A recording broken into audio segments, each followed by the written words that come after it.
Welcome, and thank you very much for coming here. If you have the wrong room, now is the time to flee.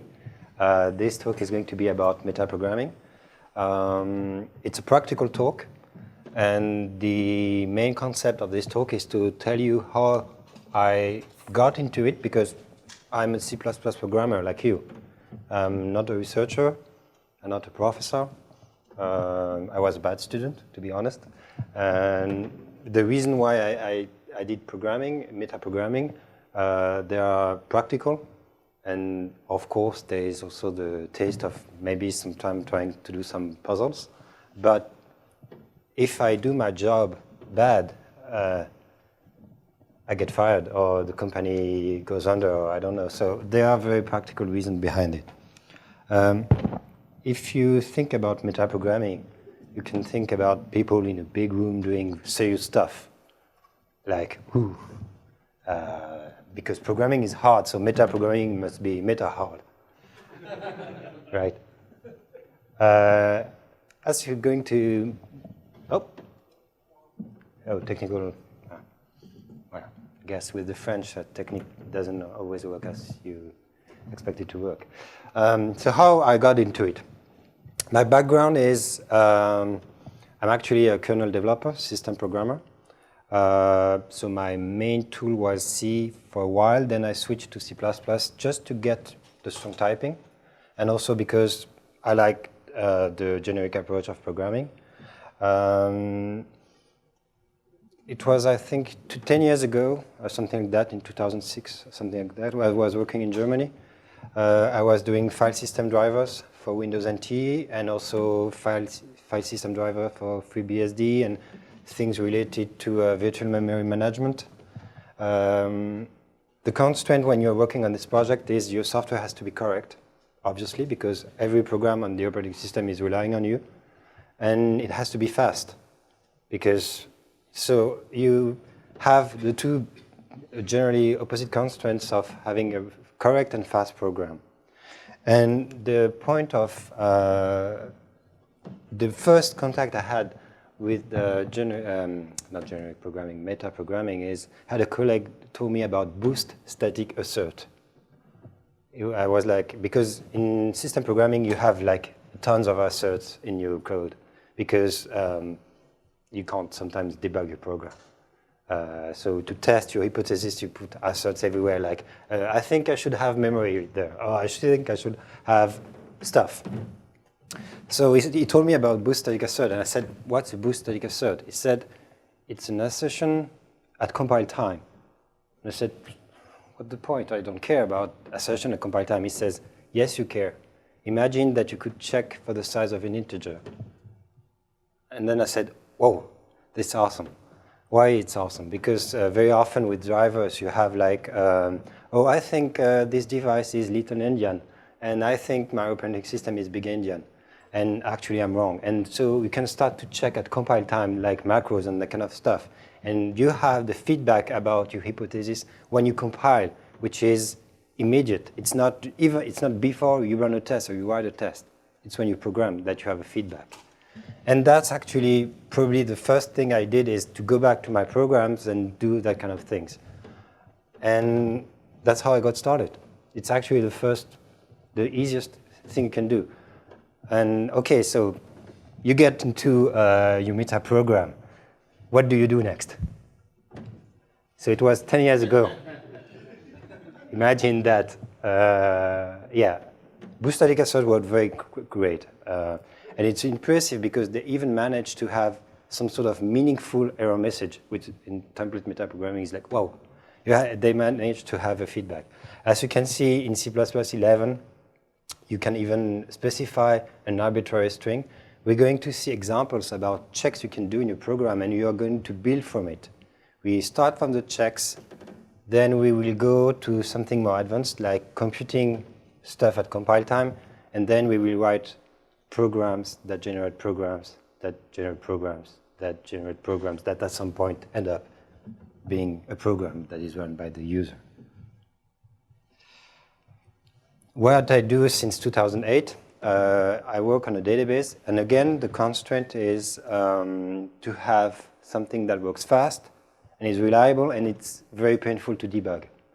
Like you have, I don't know, a bug report about, oh, when we had 100 terabytes of data and we do this, we have a bug. Okay, try to reproduce that. If I'm not going to talk really about the product, if you have a question about it, you feel free to ask, but this talk is not really about it. But the contest is, everything I'm going to talk about in this talk is actually from this software project. It's something that we decided to do. And we decided to do it because it was useful to our project. It reduced maintenance costs greatly. We had less bugs. We had very fast code, and at no cost. And we're going to see why. No cost meaning runtime cost, not the cost for it requires some brain juice, obviously. So what do we do with this? And what can you do with it? So first thing, as you can see, checks, compile time checks. And concepts are coming. Okay, concepts are even more advanced way of doing it. But right now, today, you can do compile time checks with template metaprogramming and something more advanced than just checking the size of an integer. You can generate constant at compile time. You can have something, we'll see a concrete example of this later. You can have generate parser. It's if you've been to Joël Falco's talk, he talked about doing domain-specific languages. There's the famous Boost Spirit library. We use it, and it's compile time. Protocol okay. I think my remote is broken. Protocol generation, and we have even our own serializer, which is done on compile time. That is, the goal is to write a very small amount of code and have the compiler work for you. Because anyway, in France, we work only 5 days per year, so. So the problem is, just forget about what you think you know about metaprogramming. Today, we're working with Visual Studio 2030. We're working with Clang, we're working with GCC. We compile on FreeBSD, Linux, macOS, Windows, 32-bit, 64-bit, even ARM platform. I mean, we're talking about concrete use case. It compiles everywhere, it works everywhere, and we have very small amount of define. We'll see that with C++11, a lot happened in the language that makes it very easy. And it's not longer about having tons of ununderstandable error messages, and it's doable. And if there's only one thing I would like you to give today is that you go back and you say, okay, I'm going to try something today on my code with those techniques. Because it's possible, it's easy, and the entry cost has been lowered. And you're doing C++ already, so you're already used to do crazy stuff.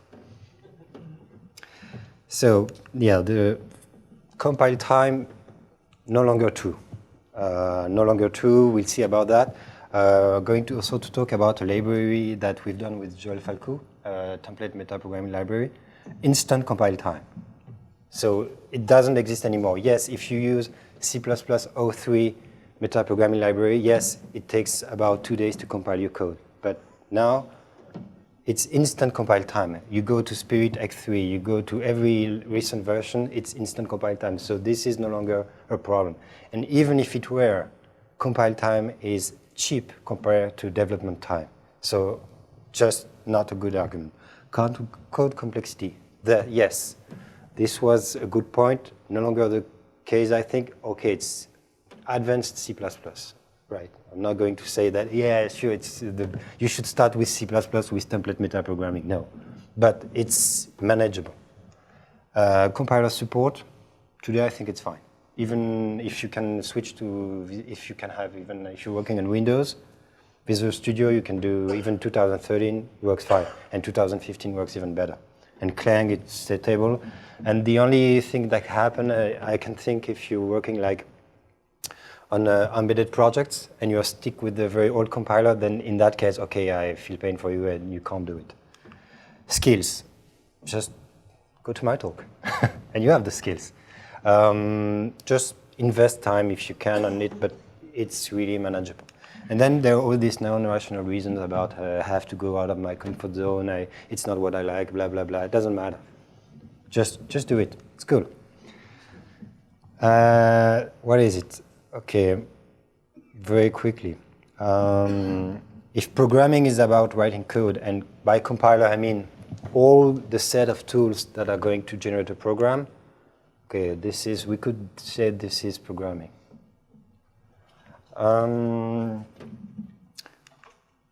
Metaprogramming then would be code, compiler, maybe code, maybe not. If like it's a static assert that fails, there is no code. It's just the instruction you send to the compiler again, and then maybe binary. Nothing special. And the question is, why do it? Because then you could say that if this is better than this, right? Why make things harder? And there are actually real reasons. Because the compiler is more clever than you are. I'm not trying to insult you in any way, but it knows everything that it's not possible you know everything that it knows. It optimizes better. It's not lazy. That is, if you have to generate a code that takes 100 of members, structure of 100 members, so you're going to say, I'm not going to type all of this, and it does it for you. It will not do mistakes like typos. There is no typos in metaprogramming. Well, there is a typo in your metaprogram, but once it's right, it will not do typos because, at some point I was wrong. It's not the way that my function is called or anything. It doesn't happen. And the question is, actually makes you more efficient. That is, if you sum the time you spend learning metaprogramming and then the time you go faster after, is it worth it? Like, if it takes 10 years to go 10% faster, of course it's not worth it. But it's not a lot of... At the end of the talk, you would be able to write small metaprograms. I assure you. You go out of there and you'll be able to do it. So it's 1 hour. And okay, well, maybe a little bit more because then it's, it doesn't work like in the talk. What happened? It's a magic trick. It's like, you watch a tutorial video and the guy says, yeah, so you want to learn to play the guitar. And he does this, and you try to, so it doesn't work. So you see, it's easy. And actually, my idea is, concept, the philosophy behind it is everything a computer is able to do, you should not do. Because your job is to instruct the computer to do work. It's not to do the work a compiler can do. And everything the computer can do, generally does it faster and better than you. To go back about things you don't. With metaprogramming, there are a lot of hints you're giving to the compiler that enables it, I guess, or her, I don't know, to do very aggressive optimizations. And it showed up in our code. At the end of the talk, I see about the most advanced stuff we did. It's a shame, I realize now I should have put benchmarks in it about what we managed to do. We have actually a serialization code that takes a structure, it analyzes it, and it generates the serialization code for it. And if it detects that it doesn't have to do dynamic memory allocation, it will only use a stack. Which is, if you want to do it by hand, it's not possible. You would have a lot of ifs at one time, like, that kind of structure, then I can do it. Generate the code at compile time, and so it's super fast. Okay, you want code, I feel it. Okay, so all my examples are based on a library we've done with Joel. It's called Brigand. So what's a brigand? It's a thief, bot, or whatever you want to call it. We have a lightning talk tomorrow, and the library is available on GitHub, both software license. Feel free to clone, do whatever you want. I use this library because it makes everything easier. It's not really about to show off, especially, although maybe. And it's a very lightweight template metaprogramming library. Okay, so the first thing we're going to take the example between a list. It's not really a list. Mathematically speaking, it's a list, but if you want to be pedantic, it's not really a list. So you write this in C++. What happens? The compiler will say, okay, I'm going to generate the instruction to move the stack pointer, make sure that you have some room, and then I will going to fill the memory area with the values you gave me. And that's when you run your program, you have this in your memory. So this is runtime. This is C++. What about metaprogramming, template metaprogramming? What is a list in terms of metaprogramming? It's not a tuple. Let's be clear about that. It's a list of types. What's a list of types? It's just a type. Hope I'm not losing you. It's just, and the result in memory is 0. There is no instruction in your final code. There is nothing. Only thing what is going to happen is that the compiler is going, when it compiles your code, to allocate a list of types and say, okay, you declared this type, okay, I understand. But then when it's going to generate your code, what it's actually doing is nothing. And the question you might be asking, so what's the point of what are you saying? You're saying that you're going to write code that is useless and that doesn't generate anything, so how is it going to help me? Concrete example. Why you would want to have a collection of types. So in this case, it's a set, not a list. It's a set. It's exactly like a list with the same difference between a stud list and a stud set. And what happens is, why is it in Russian? Oh yeah, you have to learn Russian to do template metaprogramming. So yeah, so you have to spend 5 years to learn Russian, and that's why all these guys, all these people are Russian, or maybe sometimes French. Yeah, you're afraid now. So you have a set of types, and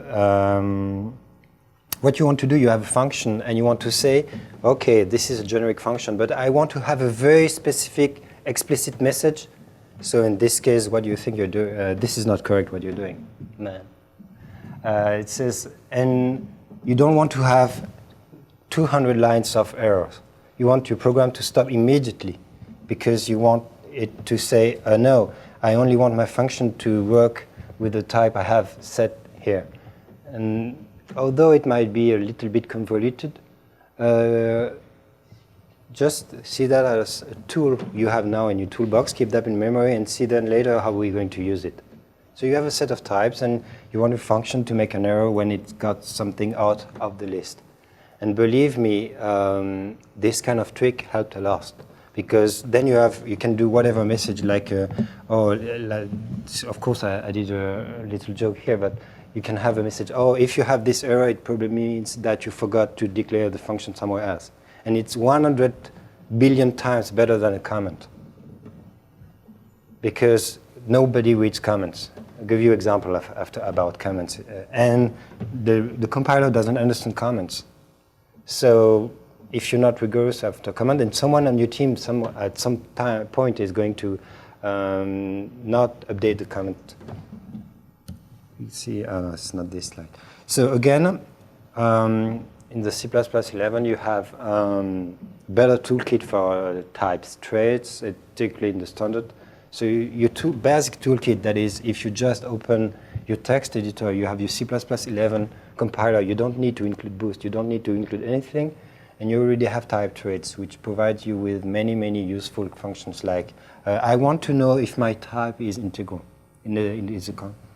And so like we have, is it an integral? Yes. No, I need an integral type.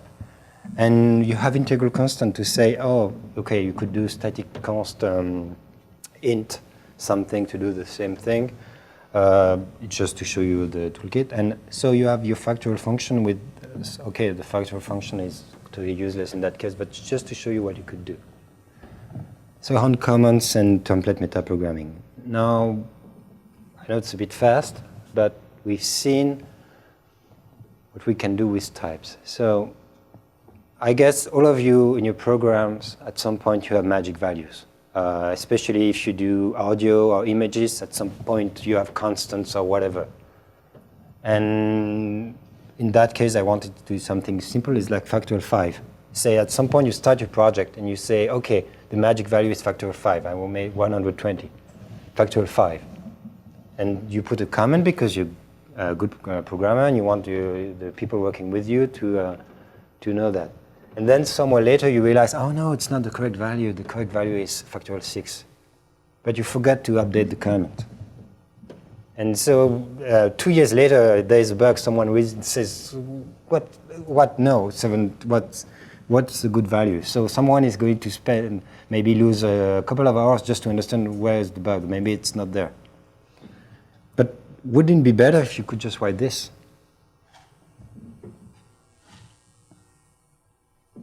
Because if you do this, assuming that your factorial function is correct, then there is no error. You don't even need a comment. And I'm not saying that you should not comment your code. I mean, comments are good. But it's even better when you don't have to, because it's absolutely obvious what it does. In that case, it's, oh, okay, my value, I read the code. Let's say I'm debugging the code. I have no idea what it's about. Okay, so the magic is factorial 6. Okay, fine. And when you want to change, then you don't even have to either be a math genius or use a pocket calculator. Say, okay, now the good value is factorial 7. Just change one value and it's correct. No possibility for error. And it's, again, the whole idea of template metaprogramming is just to have a seed and let the compiler grow the tree. That's why I had the tree image further. It's, what you do is just design the seed and say, okay, I want you to do this and this, but I don't care about how you do it. It's the job of the compiler. It's my idea, just do it. So how to program a factorial function? To do template metaprogramming, I think you have to understand two concepts. The first is the difference between compile time and runtime. So we saw that with the lists. So what's the difference between a list of values and a list of types? And then it's to understand recursion. But since you're a programmer, you should somehow understand recursion. You have this, you're good. You have all the intellectual toolkit to do it. So in that case, recursion is, okay, factorial. We all agree that it's a way to define it. So it's template. And it's, I'm going to multiply with the value minus the values 1. And at some point, I have to say, when do I end my recursion? And to end the recursion, what you have, you use template overloading. Does it work? Yes. So you just say, okay, for 0, I want you to do something different. For 0, I want you to return 1. And just to show you that, I said a lot of things earlier about, oh, it compiles instantly. Do you see it? Oh, you don't see anything. Okay. It's going to be Visual Studio 2013. It's just a crappy laptop. Going to be Control F5, I think. Okay, so it's absolutely not what I want to do. I don't know what it's doing. What did I do? It says recompile. Yes. So it's just loading, and you see it's very fast.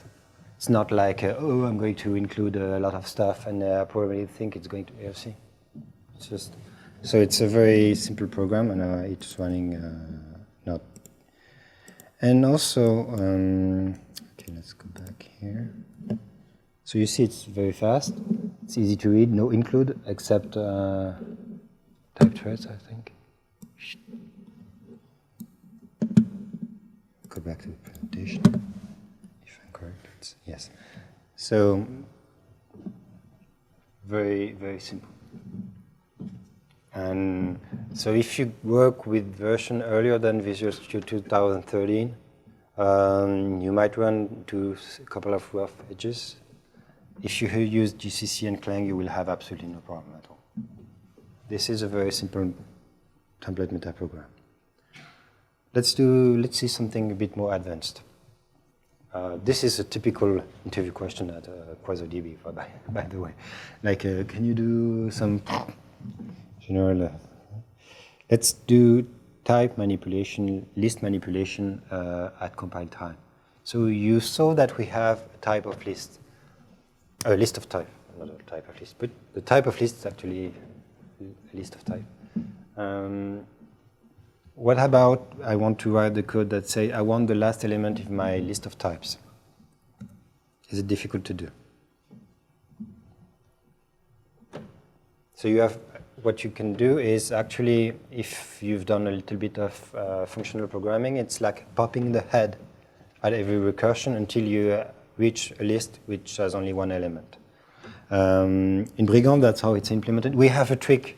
I'm not going to show you the darkest thing because, as you can see, if you have a very large list, then you're going to ask the compiler to create a type for every, it's going to recurse. We have a trick in Brigand to make it faster, but even that is very fast. And to go back at just a set aside, why is it faster now to do template metaprogramming? Why it compiles faster? In your opinion, why do you think suddenly it's faster? I think it's because, it's not I think, actually, it's the reason is because of variadic, because it's not a macro tweak anymore. It's actually the compiler reading your code and understanding exactly what you're doing. It's no longer generating like hundreds and hundreds of lines of C++ and then compiling it. It's reading the C++ you're doing. Oh, okay, you're doing variadic. Okay, I understand. Now it's very fast. Now that's why it's so fast. If you do the same example that we did with BoostMPL, it's just slower. Not because BoostMPL is poorly written, it's just because it's macros generation. And so it has to go through all the time. So this is how you get the last element in the list. Just pop the head at every recursion, like this. So you see you have a type, and then it has a, let's see, let's not fall from here. And then it says, okay, I get to the next point, just remove the head until I reach a list with only one element. Then the list with only one element, the last element is my element. Nothing like how many lines? 6 lines. And you basically re-implemented back, the equivalent of back. And front is obviously trivial, because front is just like here. You do, if I have this kind of stuff, then I return the head. You just have your basic function for a list in metaprogramming language, and very small amount of C++. So what happened is, yes, to go back to the conversations, variadic templates. Now, if you want to do a type which accepts a variadic number of elements, it's built in the language. No more dark tricks. According to Joel, it's also about deck type. Yes, clearly, because when you can get values, it changes a lot. Alias templates, better type threads, and improved compilers.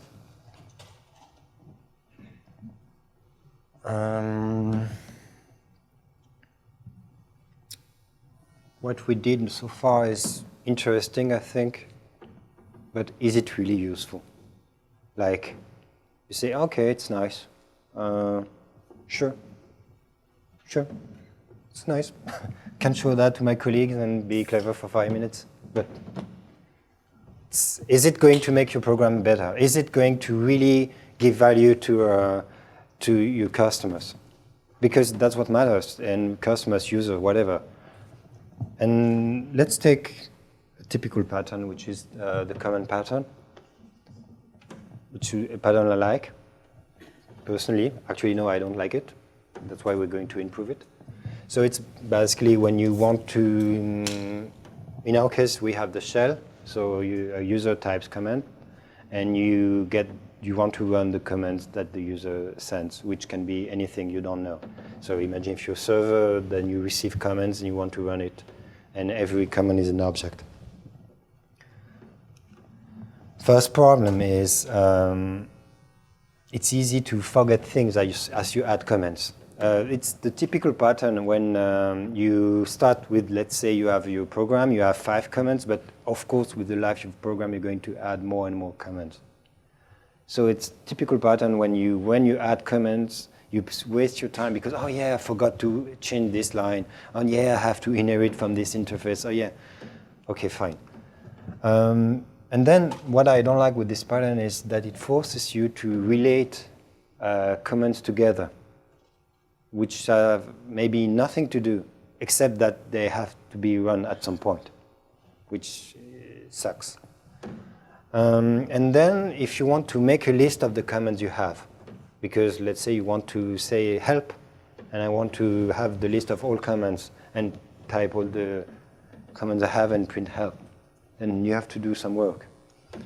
And this, which I hate, by the way, the virtual keyword is forbidden, no code base. I think it's a bit weak, and we can do much better than that. And we're going to see how with metaprogramming we can remove all these problems. So your comment don't have to inherit from anything, they just have to have the same aspect. They just have to provide the user with, it's a generic programming approach. So your comment, let's say in our case, they just have to have one function execute and one function help, which return the string of the help of the comment. And execute does the actual work.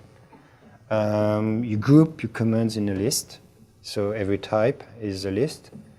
And then because you need some runtime polymorphism at some point, let's say you use a variant. And that's another powerful feature of metaprogramming is you do things only once. Like you have your command, you write the command, you have your list, yet there is only one place where you make the list of your commands, and you transform that list into something else. So here it's a variant, could be anything you want. And you did only once. And we're going to see, so you're going to say, okay, fine, but if I make a new command, the only thing you have to do is you write a new command, like do it. You write the command, and then you just add it to the list. And you can even do that in a way that if you forget to add it in the list, it's not going to compile. Because the function execute that is going to take the command that is run, you have a static assertion that checks it's in the list. So you protect yourself from your own mistakes at compile time. So which means you don't have to write tests, right? No, you have to write tests, unfortunately. So lots of mistakes suppressed. And you need to print all comments. Just do this. And nothing else to do. And I think what is very important is to have only one location to do things, and do things only once.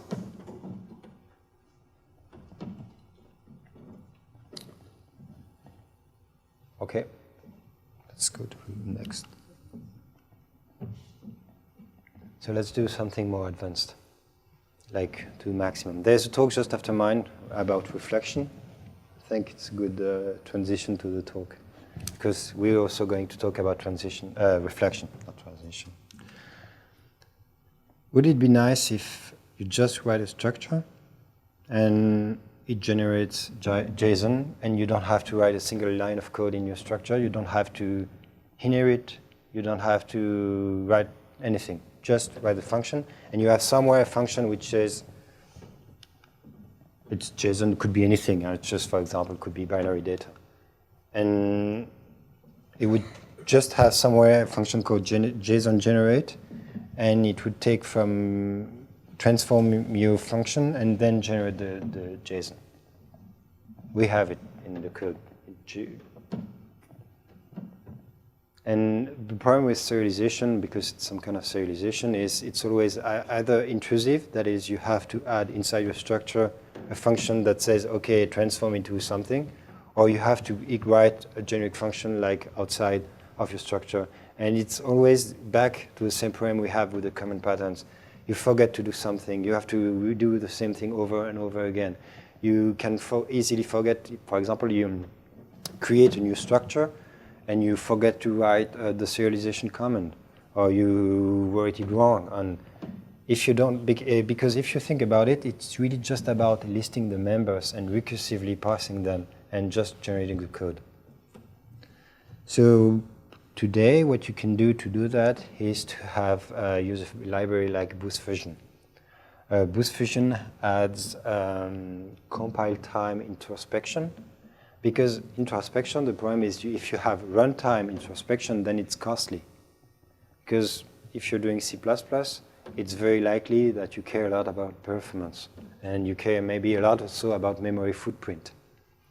So with the Boost Fusion, what you do is it's going to generate all the boilerplate required, and then you can iterate on the member of the structure. So when you think that you can iterate on the members of the structure, then you realize that you're very close to your goal of writing generic serialization functions.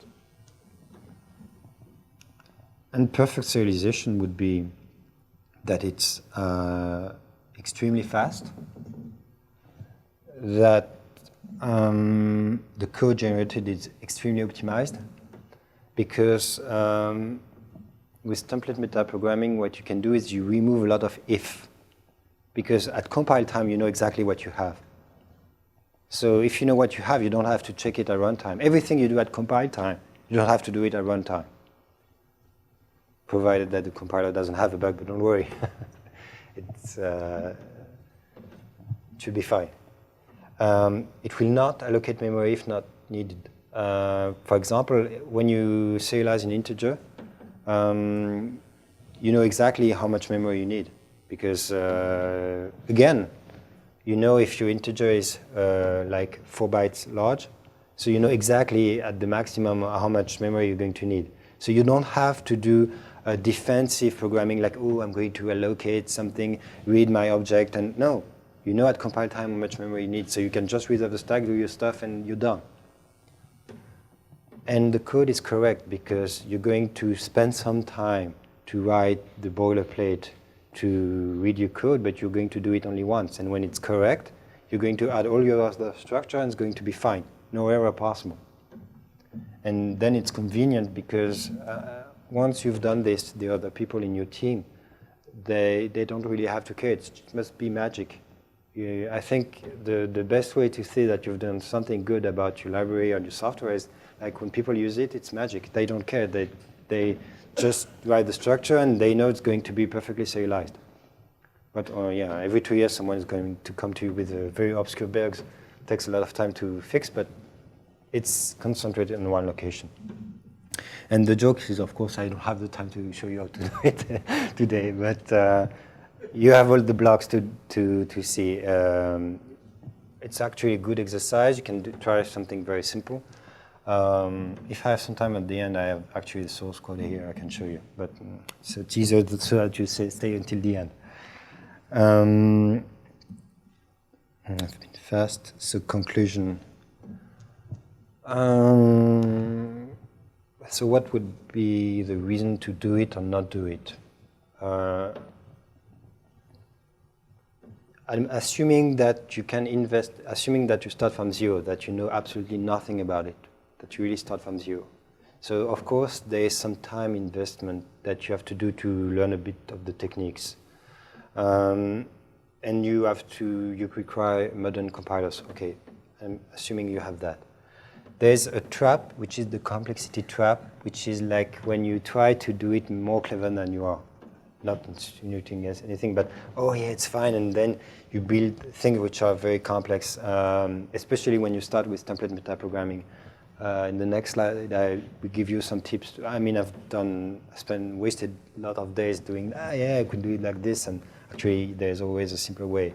Like when you discover a new tool, a new toy like this, you want to do it everywhere, which is not something you should do, obviously, because sometimes there is an obvious, straightforward approach. But I think if I go back, I mean, the project is now like 6 years old. What did we gain by doing this, by choosing this approach? We started in 2008 using experimental C++ 11 compilers. And back then, I mean, we had a lot of compiler crash. So what did we gain? I think we gained the most is scalability.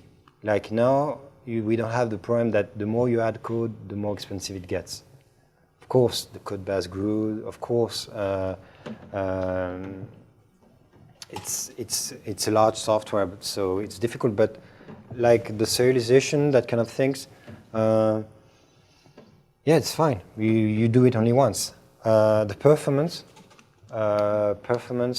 yeah, in some aspects it gave, especially everything related to serialization. All the checks, everything you do at compile time, you don't have to do at runtime. Yeah, I think it shows up. There's a good library inside Boost, which is a Boost meta-state machine library.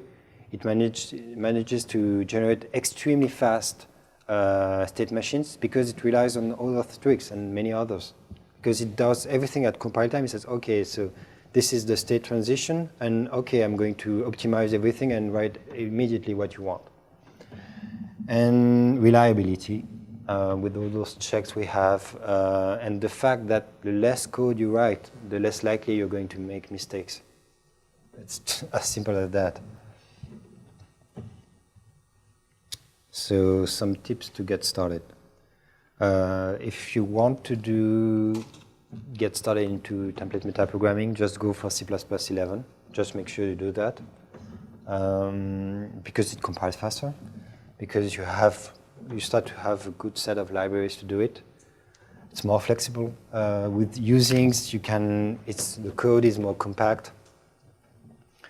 And it's not because it's metaprogramming that it's difficult or hard. Or just forget about that. It's not a good way to get into it. If you just start with your program and you do simple checks, like we did at the beginning of the talk, then it's safe, because if your check is wrong, then okay, you're going to have an assertion at compile time, but it's not going to be dangerous for your code base and give you the time to build up your skill. Like you start to do list, check that my type is in the list, and then I'm going to merge list, and then at some point you start to be good and you say, okay, now I'm ready to maybe do compile time constant computations. And then at some point you are being put in a room apart from the rest of the team, and because you deemed special and people don't talk to you anymore, and then you're ready to do template metaprogramming. And remember that your metaprogram are just normal program. A bad habit to have is to say, oh, but it's obscure, and actually, what's rewarding with template metaprogramming is when it compiles, it means correct. Awesome, right? And our template metaprogramming, I think, is maybe one of the only library which, when it compiles, it means correct, because all the tests are done at compile time. So it's extremely rewarding. It's a bit of a fantasy of a C++ programmer that the only thing you would have to do is to compile your program, and when it's compiled, it means correct, and you have nothing else to do. Correct, assuming that your model, your IDs, etc., and the specs are correct, but it's what you want to do. And I think in 20 years, this is how we're going to program. That most of our job is going to be make the program compile, and when it compiles, it's done. But you have to maintain that. So don't just write obscure stuff that assuming that no one else is going to read them, and make sure that it's actually usable, readable, maintainable, whatever you want. So the toolkit. Yeah, I don't know what I said, Clang. Personally, I think it's maybe not the best compiler, but it's maybe the one with the error messages are the most obvious, which is very useful when you do template metaprogramming. Also, it has a lot of tools, like you have compile time debuggers, that kind of things. Then inside the standards, you have things like traits, tuples. I don't know why I put tuples in the list. I did this slide a while ago. Boost MPL, if you are stuck with all compilers, sure, you can use it. It's a very powerful library. Boost HANA, it's not yet in Boost. I think it's going to be in 161. Boost fusion, if you want to do like we did in introspection and more powerful things. Boost fusion can be seen as the bridge between runtime and compile time. Like you have hybrid objects that are a mixture of compile time and like you can have tuples, you can have map which takes as a key a type, which is interesting. Like you have a structure and you say, give me the object, the runtime object, which match my type. You can do that kind of things. Might sound a bit strange, but just store that somewhere in your brain, and the day you need it, you say, oh yeah, awesome. And sure, feel free to have a look at the library we wrote. Do we have a lightning talk tomorrow night? I think it's 8 something. Yeah, I don't know. Just know I have to be somewhere tomorrow.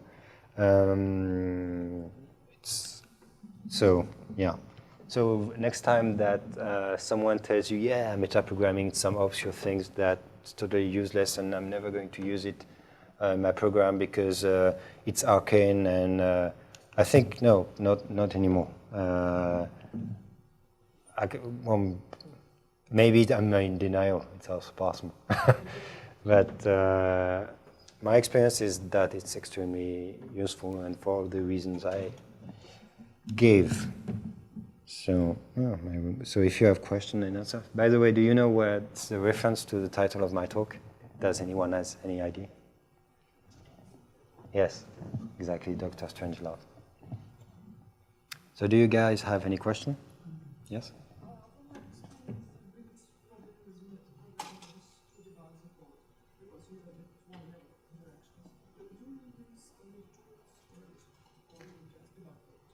Okay, so the question is, my experience is with metaprogramming, the problem is to debug my code, to make sure that I spend a lot of time because I don't understand what the compiler is telling me, basically. And because I have a lot of indirection and then I don't understand what's going on. So in Clang, you have a lot of compile time debugger.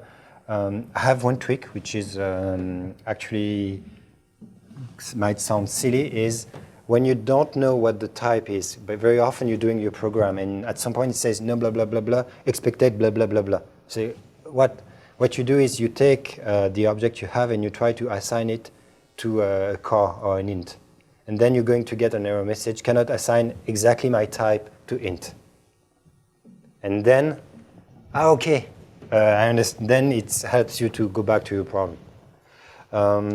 I know there are a lot of Clang debuggers, compile time debuggers, that allows you to somehow dump what is inside the compiler, but I never use them. What I do also is I do a heavy use of static asserts, especially on the bottom of your program. Helps you to have better error message because you can write anything you want in your assertion. I hope I answer your question. Yes? So the question. I saw many of the things that sometimes you can do automatically. So why not metaprogramming? So there's a question is why not context expert? And my answer is because Visual Studio 2030. Yes, you're right. This is the compiler we use in software. I think most of our customers are banks. And although the servers, most of the time the server version of the software is running on Linux or FreeBSD, the client version is running on Windows. So we cannot give up with Visual Studio. So, sorry, yes, but you're right. Context simplifies everything. Yes? So can you talk about some of the secondary effects, like you get your template program working, like maybe your object size grows a lot, or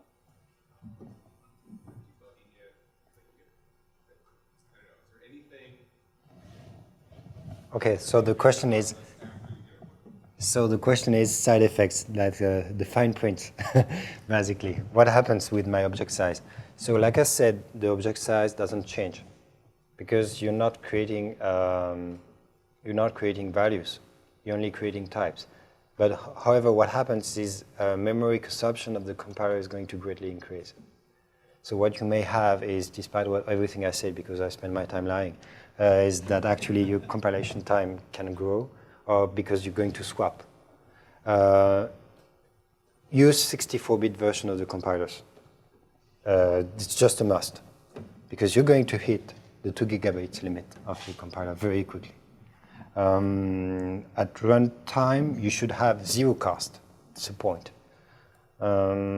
Side effects is if you do it wrong, you can exponentially increase the complexity of your code. So that's why you should start simple. Yeah, so what the side effect could be clearly suddenly your software doesn't compile anymore because you're using 32-bit compilers and then it's used 2 gigabytes of RAM and then it doesn't compile anymore. That's the most obvious side effect I can think of.